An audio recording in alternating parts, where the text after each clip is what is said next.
developments over the last 24 hours. I'm curious where things stand with the organization and Davante Adams. And there was also a report about a social media post involving Davante's status with the team that you'd liked. I was wondering if you could address that. Yeah, Davante's dealing with a hamstring. He's rehabbing, and the rest of us are focused on Denver. Is he going to be here in the building today? Or? He's supposed to be rehabbing.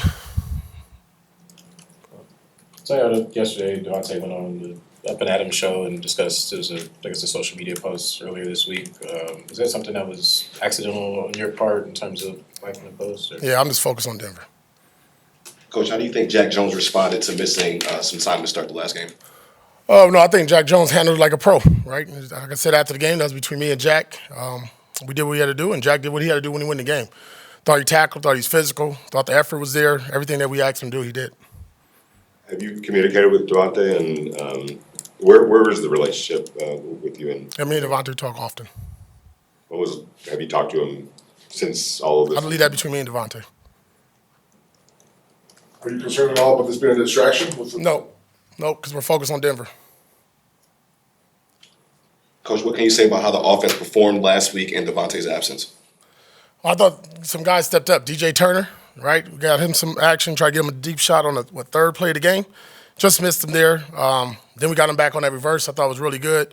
Thought Tre Tucker, who we voted as Raider of the Week for us, thought he did an outstanding job. Just not with the receptions, running the ball, blocking, everything we asked him to do. He really stepped up. That was huge for us as well. And I think you guys saw it with McAllister. We put him all over the field, gave him a little toss crack, and he hit the first one, and the second one didn't look as pretty. But I thought he did a heck of a job of just all hands on deck for that game. Does Tyreek need to do a better job? Tyreek need to do a better job of avoiding big hits at the end of runs. It seems like he's maybe running a little too straight up. I think he needs to realize that they're going to hit him. He better brace himself. He better lower that shoulder. Now, he's not the biggest guy, right? He's not the biggest guy, but he's one of the toughest guys, right? And I think he did take some hits last week. But listen, credit to Cleveland. That was a really physical. They had their starters on their kickoff team. They had starters on punt team. So he wasn't getting hit by the backups. He was getting hit by the real guys. And listen, pro football, I think that was his first or second game suited up. So, but he did make some plays, and, we asked him to do some things, and obviously he'll grow and learn from that. Is Michael Mayer back in the building today? Mike's still doing personal. How long do you expect him to be out? Whenever he's done with his personal stuff. You dominated Denver for a while now. So give you kind of a psychological edge when it's went in? I don't know about in 2024, we haven't. We haven't played them yet, so the past is the past. You can't talk about those 8, 12, 20 games, whatever many years back. We're talking about this year, the 2024 Raiders and the Broncos, and they're playing really good. They're coming off a 2-game winning streak on the road against 2 good quarterbacks and teams, and it's going to be a challenge for us, on the road against that team.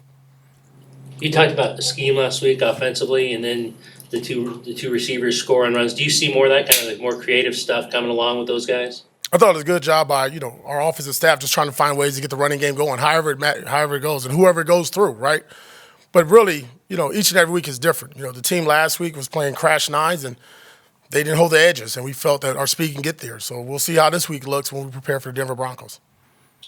What are you seeing with the Broncos pass rush? Not a lot of big names, but getting a lot of other results. Yeah, well-coached team. Well-coached team. From, the coordinator to their position coaches. I mean, it doesn't matter about names when you play good team defense, and they're very sound. And obviously they play a lot of man. You see a lot of pressure from this team. But up front, you see a bunch of guys that they're doing their job. And when the opportunity comes, they're making the most of it. I know you talked about Snowden, his big play, obviously, at the end of the last game. He's had several big plays for you guys.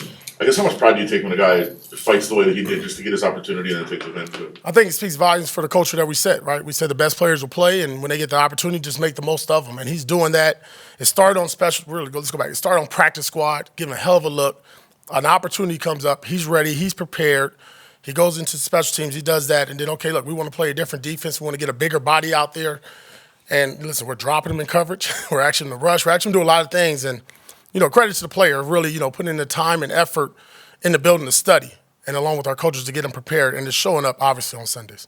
Snowden and some of those other defensive linemen might have had bigger splash plays, but Tyree played a ton. I think the most he has in a while. What have you made of his progress since he's been back from injury? I think I've said this before. Rookie season last year, coming off injuries, late start to the season, picked it up at the end of the season for us last year when I took over. And then this year, it's kind of one of those things. And you just never know when it's going to happen with a young player. And we just want to build off of that. And that's why I told him, don't nobody go out there and try to be Max Crosby, right? Because we didn't have Max last week. Just be Tyree Wilson. Who does that player look like? What does that look like on film? And just be consistent, right? And that's what we talked about. And I thought it was good to put on film because you can now go back and look at that and encourage that throughout the week. Well, it's been talked about the team trying to establish an identity. I'm wondering, 4 games in, are you beginning to see an identity take shape? Yeah, I do think so. I think one, we want to play with effort. We want to be, prideful in our body of work. We want to be passionate. We want to be physical. We want to be a smart team. I think we're still doing a good job in penalties. I know it was number 1 a couple weeks ago, but we're right there in the middle of the pack, or excuse me, the top of the pack, as far as one of the better teams, the least penalized team. So that's good. We got to do a better job of not turning the football over. So yeah, I think the first month when you look at it, and you do a self-scout, we're building it. I don't think we're there yet to sit there and just tell you, yes, our identity is grounded, and I can really just go back to that. But I think it is a work in progress, and I think we're getting better at it. Antonio, given all the reports that are out there about Davante, how are you able to focus simply on the Broncos coming up? I've been doing them. You talking about me personally? You, and then how do you keep? Because it starts with me, because that's my only focus. I get paid here to get ready each and every week for the opponent. I don't blink. I don't flinch. I don't know. I've said it before. Like, I've been through enough in my life with adversity and stuff that it doesn't bother me. I just move forward. The next obstacle in front of me is the Denver Broncos. And that's what I presented to my team, and that's what they're doing right now in the meeting, and we're about to go out to practice and do it versus the Broncos. Get the sense that they absorb that message? 100%. Regardless of his Max. Davante. Go ahead. Do you have an update on Max? Yeah, still battling. Regardless if it's Davante or any other player, if there was a trade conversation, would that be a conversation with you, Telesco, combination of the both? How would that go? I think everybody involved, right? Myself, Telesco, Mark Davis. Coach, with the Davante Adams situation, is there a message or a tone or a precedent you're trying to set with the situation at all, or? No, just business as usual. Just got to keep rolling. I mean, it's the NFL. Things come up every day.